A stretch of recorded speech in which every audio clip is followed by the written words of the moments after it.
I'm going to read part of Jeremiah 29, verses 10 through 14.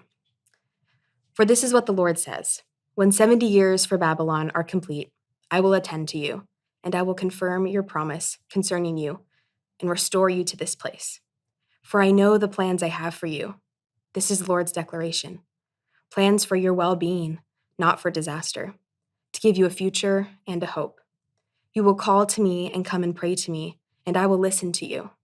You will seek me and find me when you search for me with all of your heart. I will be found by you. This is the Lord's declaration.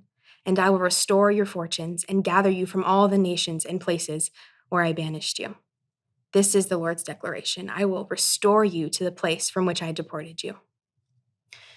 So this is Jeremiah giving a word of the Lord to the remaining exiles that were in Babylon still.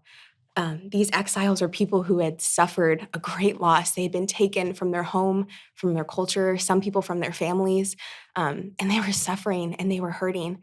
And the Lord speaks to them through Jeremiah and tells them, if you're suffering, if you're hurting, I see you. I know you are, and you just need to seek me with all of your heart, and you'll be able to find me. Are you suffering? God hasn't forgotten you. These verses tell us about God's character. He cares so deeply for his children. He cares so deeply for you. From this passage, we learn that God can be found if you seek him with all of your heart. If you pray to him, he's going to listen to you. If you've thought that you shouldn't bother God with your problems, if you think they're either too big or he doesn't care, it's not true. He cares so deeply about you.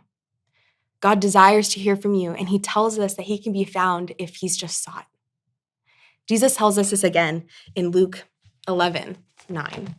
Jesus says, so I say to you, ask and it will be given to you. Seek and you will find. Knock and the door will be opened to you. The Lord desires your time. He desires your love and your attention. Have you sought him this week? Have you spent some time with him just because you love him so much? Go to him with your sufferings, with your hurts, with your insecurities. The Lord is your comforter. Seek the Lord, and you will find him.